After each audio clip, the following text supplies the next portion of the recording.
एक वीडियो आपका हमने सुनवाया भी। आप जस्टिस फॉर यासीन मलिक, जो वायुसेना के सैनिकों को मार दे, जो रुबिया सईद को किडनैप कर दे, जो कश्मीरी पंडितों का कत्लेआम करवा दे, उसके लिए जस्टिस चाहिए आपको? जस्टिस वो है जो अभी उसके साथ हो रहा है। अभी देखिए, ये मैं जब चुनाव लड़ रहा था, आज से 10 दिन पहला मेरा बयान है, और इसमें मैंने जो बात कही है, जब इंजीनियर रशीद को यूएपीए में जो केस में बंद थे, टेरर फंडिंग और हवाला मनी में जो दिल्ली की जेल में बंद थे, एनआईए के केस में, जिस केस में यासीन मलिक, आसिया इंद्राबी, मसरत आलम, तमाम हुर्रियत के और जमात के लोग बंद हैं जेलों में, उसी केस में इंजीनियर रशीद भी जेल में बंद था। Engineer Rashid member of parliament भी बन गया। इंजीनियर रशीद आकर यहाँ हर 40 सीटों के ऊपर चुनाव भी अपने कैंडिडेट को लड़ा रहा है, खुलेआम उसको बेल भी दी गई है। तो उसी में मैंने बोला है कि अगर हवाला मनी में, टेरर फंडिंग में एक इंसान को इतनी राहत मिल सकती है और दूसरे इंसान को अगर आप जेल में बंद करते हो तो उससे नहीं, मुझे बताइए, यासीन मलिक आपके हिसाब से पाक साफ है? वकार भट्टी, अगर इंजीनियर, नहीं, अगर मगर मत करिए, अगर मगर मत करिए। मैं एक लाइन सवाल पूछ रहा हूं कि यासीन मलिक आपके हिसाब से पाक साफ है? भाई अगर हवाला मनी, टेरर फंडिंग में केस पूछ रहा हूं ना, अगर मगर मत करिए ना सर। अगर पहले बताइए कि पाक साफ है कि नहीं। आपके हिसाब से इंजीनियर रशीद गलती, आप उसकी बेल का विरोध करिए, मुझे उससे कोई लेना देना नहीं है, लेकिन मुझे बताइए यासीन मलिक आपके हिसाब से पाक साफ है?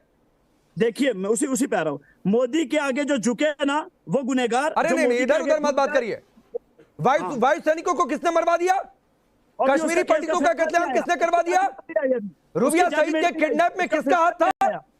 उसका फैसला, उसकी जजमेंट नहीं आई, उसका फैसला, उसकी कोई जजमेंट नहीं आई। आप नहीं कह सकते, आप डिसाइड, आप कोर्ट नहीं हो, कोर्ट वकार भट्टी की कोर्ट है, वकार भट्टी अपनी अलग अदालत लगा कर बैठेंगे। लेकिन अगर आप इंजीनियर रशीद घर में आ सकता हवाला मनी, टेरर फंडिंग के केस में, मतलब वो केस नहीं हो, झूठा केस है। इंजीनियर रशीद ने मोदी से हाथ मिलाया, इसलिए वो कैंपेन कर रहा है। वो आपने देखा, आपने कैमरा लगा के रखा हुआ था कि मोदी से हाथ मिला लिया, बीजेपी से हाथ मिला लिया इंजीनियर रशीद ने जाकर। तो फिर यासीन मलिक का हाथ मिलाता तो वो भी घर में होता। नहीं तो बताइए ना, कौन सा कैमरा लगाया था वकार भट्टी? दिखाइए तस्वीर जरा। तो कैसे फिर एक ही केस में एक बाहर? तो सर जाकर अदालत से पूछिए कैसे।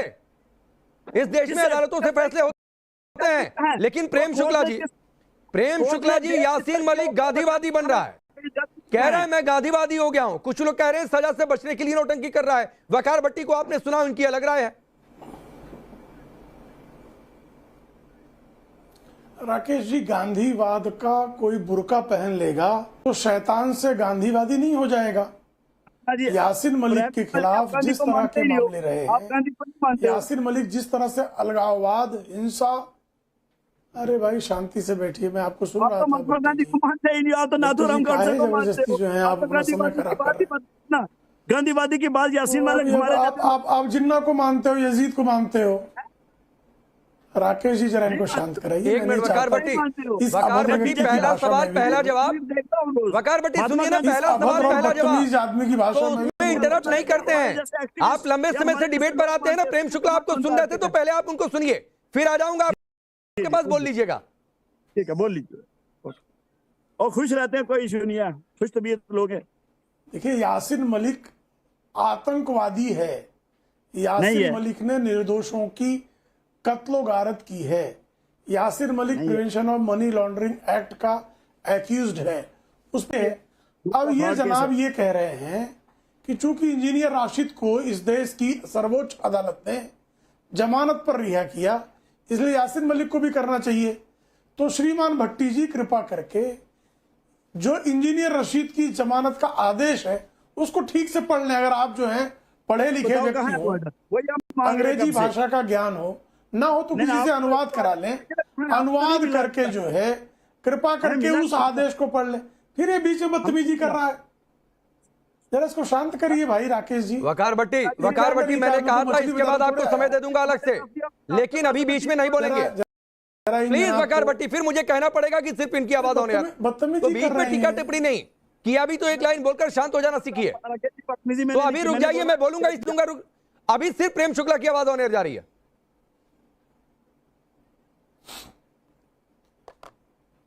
देखिए, यासीन मलिक के मामले में अगर इनको पैरवी करनी है, श्रीमान भट्टी जी अगर यासीन मलिक के पैरोकार बनना चाहते हैं, तो कृपा करके इंजीनियर राशिद के मामले में सर्वोच्च न्यायालय का जो जमानत वाला फैसला है उसको ठीक से पढ़ लें। पढ़ लेंगे तो इनके मन के जितने भ्रम हैं वो निकल जाएंगे। अरविंद केजरीवाल को भी चुनाव लड़ने के लिए इस देश की सर्वोच्च न्यायालय ने चुनाव प्रचार करने के लिए, चूंकि एक पार्टी के वो मुखिया थे, इसलिए prevention of money laundering act में उनको जमानत पर अंतरिम जमानत देकर रिहा किया था। अगर उसी को आधार मानकर वही प्रेसिडेंट स्वीकार करके सर्वोच्च न्यायालय को निर्णय देता है और श्रीमान भट्टी को, यासीन मलिक को भी इसी तरह का निर्णय का लाभ दिलाना है, तो उनको सर्वोच्च न्यायालय में जाना चाहिए था। यासीन मलिक को लेकर याचिका दायर करनी चाहिए थी कि यासीन मलिक जो है इनका प्रचार करने आना चाहता है और जो है उसको उसके लिए जो है राहत दी जाए। वकार भट्टी, तो वहां गए नहीं। वकार भट्टी, सर्वोच्च न्यायालय के विवेक जो आप बोल रहे थे खड़ा कर रहे हैं। सड़क पर लोगों को भड़काने की बजाय आप कोर्ट चले गए होते कि जैसे इंजीनियर रशीद को छोड़ दिया, छोड़ दो यासीन मलिक को भी। लेकिन नहीं, आपको तो माइक हाथ में है, लोगों को भड़काना है यासीन मलिक के नाम पर, इसलिए आप बोल रहे थे जस्टिस, ये नारेबाजी कर रहे थे।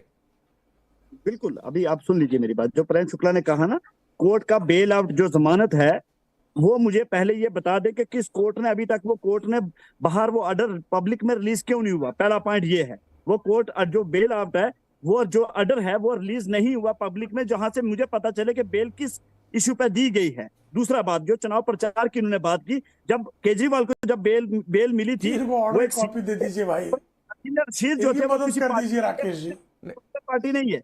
पहली बात, उनकी कोई पॉलिटिकल पार्टी नहीं है, उनके जो भी कैंडिडेट थे आजाद कैंडिडेट चुनाव लड़ रहे थे। तो सीधे सीधे हमें जहां तक ये पता है कि बीजेपी के साथ उनका एक रिश्ता फिट हुआ, जिसकी वजह से आसानी से ना ये रिश्ता ये सब अपनी आप मनोहर कहानियां पढ़कर आते होंगे वकार भट्टी, वो मुझे मत सुनाया करिए प्लीज, मुझे अपनी मनोहर कहानियां मत सुनाया करिए। मैं आपसे पूछ रहा हूं कि अगर आपको यह चाहिए था कि यासीन मलिक भी छूट जाए इंजीनियर रशीद की तरह, तो आप कोर्ट गए, बावजूद इसके कि आपने लोगों माइक से नारेबाजी की, कोर्ट गए आप? हम जाएंगे कोर्ट?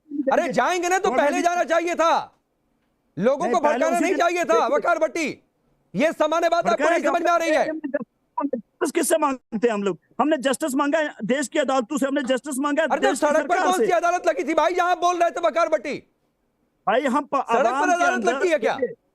देखिए सर, अवाम जो होती है ना, सबसे दुनिया की सबसे बड़ी अदालत होती है जो अवाम होती है। नहीं सर, अवाम है। नहीं, अवाम इस देश के नेता कौन होंगे, सत्ता कौन चलाएंगे, वो अवाम तय करती है वकार भट्टी।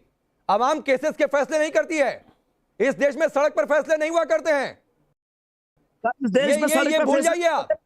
अवाम जज नहीं होती है, अवाम मुख्यमंत्री को, प्रधानमंत्री को नेता चलाएगा, कौन मुख्यमंत्री बनेगा, कौन विधायक सांसद प्रधानमंत्री बनेगा, ये अवाम तय करती है। जज कौन बनेगा ये अवाम तय नहीं करती है।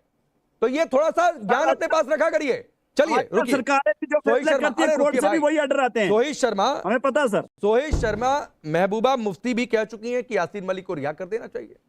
रुबिया सईद तक किडनैप भूल गए, बार बार इस तरीके के स्टेटमेंट आते हैं, इन पर बैन क्यों, उन पर बैन क्यों?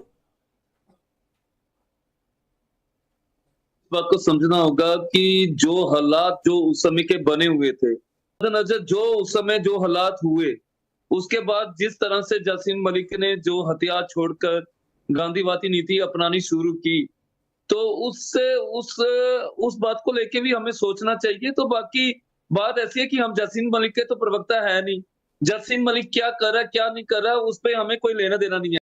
लेकिन हाँ, ये तो सोहित भाई, मैंने कब कहा कि आप यासीन मलिक के प्रवक्ता हैं?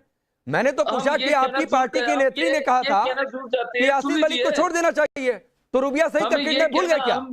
आज वकार भट्टी जो कह रहे हैं उनकी बात से समर्थन रखते हैं क्या? बेगुनाह नौजवान है, कश्मीर के बेगुनाह नौजवान है, बेगुनाह जो प्रेस रिपोर्टर है, उनको बेगुनाह जो ऐसे बेवजह यासीन मलिक बेगुनाह हुआ है, उनको छोड़ देना चाहिए। रोहित शर्मा, यासीन मलिक बेगुनाह है,